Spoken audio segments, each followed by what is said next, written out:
ಸಂಘಟನೆಗಳು ಹಣ ಸಂಪಾದನೆಯ ವೇದಿಕೆಯಾಗದೆ ಸಾರ್ವಜನಿಕ ಸಮಸ್ಯೆಗಳನ್ನು ಬಗೆಹರಿಸುವ ಮತ್ತು ಮೂಲಭೂತ ಹಕ್ಕುಗಳ ರಕ್ಷಣೆಯ ಹೋರಾಟದ ಅಸ್ತ್ರವಾಗಬೇಕು ಎಂದು ಭೀಮಾ ಪ್ರಜಾ ಸಂಘ ರಾಜ್ಯಾಧ್ಯಕ್ಷ ವೈಟ್ಫೀಲ್ಡ್ ಮುರುಗೇಶ್ ಅಭಿಪ್ರಾಯಪಟ್ಟರು.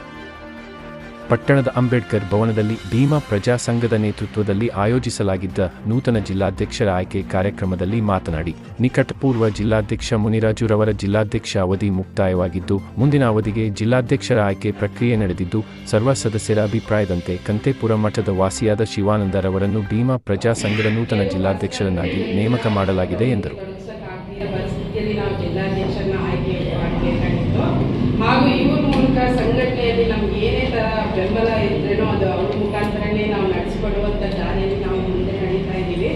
ಸೊ ಅವ್ರ ಬೆಂಬಲ ನಮಗೆ ಸ್ಫೂರ್ತಿಯಾಗಿ ಇರಬೇಕು ಹಾಗೂ ಅವ್ರಿಗೂ ಪೂರ್ತಿಯಾಗಿ ಸಿಗಲಿ ಅಂತ ನಾವು ಆಶಿಸ್ತಾ ನಾವು ಹೊಸದಾಗಿ ಅಧ್ಯಕ್ಷರಾಗಿ ಆಯ್ಕೆ ಮಾಡಿರುವಂಥ ನಮ್ಮ ಶಿವಾನಂದ ಅವರಿಗೆ ಒಂದು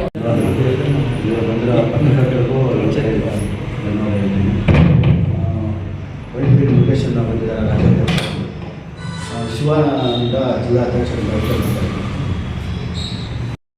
ಈ ಒಂದು ಪತ್ರಿಕಾಗೋಷ್ಠಿ ಏನು ಕರೆದಿರೋ ಉದ್ದೇಶ ಏನಪ್ಪ ಅಂದರೆ, ಕೋಲಾರ ಜಿಲ್ಲೆಗೆ ಹೊಸದಾಗಿ ನಾವು ಶಿವಾನಂದ ಅವ್ರನ್ನ ಜಿಲ್ಲಾಧ್ಯಕ್ಷರಾಗಿ ಆಯ್ಕೆ ಮಾಡ್ತಾ ಇದ್ದೀರಿ. ವಿಚಾರ ಇಷ್ಟೇ, ಕಾರಣಾಂತರಗಳಿಂದ ನಮ್ಮ ಮಾಜಿ ಕೋಲಾರ ಜಿಲ್ಲಾಧ್ಯಕ್ಷರ ಸಕಿನಲ್ಲಿ ಮುನ್ರಾಜ್ ಅವರು ಈಗ ಅವರ ಒಂದು ಬೆಂಬಲದಿಂದ ಶಿವಾನಂದ ಅವ್ರನ್ನ ಆಯ್ಕೆ ಮಾಡಿದ್ದಾರೆ ಮುನ್ರಾಜ್ ಅವರು.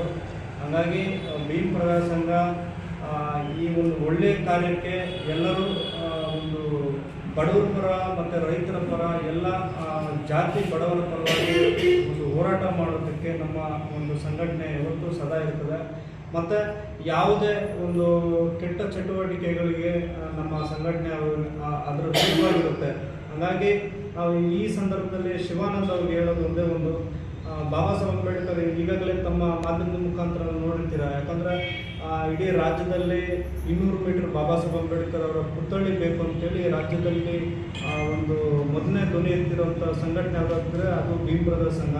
ಹಾಗಾಗಿ ಈ ಸಂಘಟನೆಗೆ ಒಂದು ಹೋರಾಟದ ಏನು 200 ಮೀಟರ್ಗಳ ಒಂದು ಬಾಬಾ ಸಾಹೇಬ್ ಅಂಬೇಡ್ಕರ್ ಅವರ ಪುತ್ಥಳಿಗಾಗಿ ಏನು ಬೀದರ್ನಿಂದ ಬೆಂಗಳೂರು ಫ್ರೀಡಂ ಪಾರ್ಕ್ವರೆಗೂ 1035 ಕಿಲೋಮೀಟರ್ 45 ದಿನಗಳ ಕಾಲ್ನಡಿಗೆ ಜಾಥಾ ಯಶಸ್ಸು ಏನು ಮಾನ್ಯ ಈ ರಾಜ್ಯದ ಮುಖ್ಯಮಂತ್ರಿಗಳಾದಂಥ ಸಿದ್ದರಾಮಯ್ಯ ಸಾಹೇಬರು ನಮ್ಮ 40ನೇ ದಿನಕ್ಕೆ ಕಾಲಿಟ್ಟಾಗ ನಮಗೆ ಆ ಹೋರಾಟದ ಯಶಸ್ಸು ಸಿಕ್ತು. ಯಾವ ರೀತಿ ಅಂದರೆ, ಮೊನ್ನೆ ಸಿದ್ದರಾಮಯ್ಯ ಸಾಹೇಬರು ಇಡೀ ದೇಶದಲ್ಲೇ ಅತಿ ಎತ್ತರವಾದ ಒಂದು ಬಾಬಾ ಸಾಹೇಬ್ ಅಂಬೇಡ್ಕರ್ ಅವರ ಪುತ್ಥಳಿ ನಿರ್ಮಾಣ ಮಾಡ್ತೀರ ಅಂತೇಳಿ ಈ ಒಂದು ಹೋರಾಟಕ್ಕೆ ಸ್ಪಂದಿಸಿ ಅವರು ಈ ಒಂದು ಭೀಮ್ ಪ್ರಜಾ ಸಂಘಕ್ಕೆ ಇದು ಒಂದು ಸಿಕ್ಕಂಥ ಜಯ. ಹಾಗಾಗಿ ಈ ಒಂದು ಕೋಲಾರ ಜಿಲ್ಲೆಗೆ ಒಂದು ಇತಿಹಾಸ ಉಂಟು. ಅದಕ್ಕಾಗಿ ನಮ್ಮ ಶಿವಾನಂದ ಅವ್ರನ್ನ ನಾವು ಈ ಸಂದರ್ಭದಲ್ಲಿ ನಾವು ಆಯ್ಕೆ ಮಾಡ್ತಾ ಇದ್ದೀವಿ.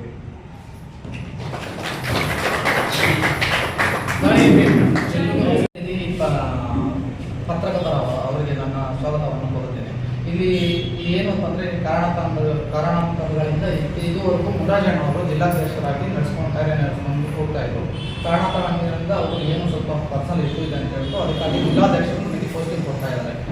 ಇದಕ್ಕೆ ಮುಂಚೆ ಅವ್ರು ಯಾವ ಥರ ನಡೆಸ್ಕೊಂಡು ಹೋಗ್ತಾ ಇದ್ದಾರೆ ಅದೇ ರೀತಿ ನಾನು ಅನುಸರಿಸ್ಕೊಂಡು ಎಲ್ಲ ಸದಸ್ಯರು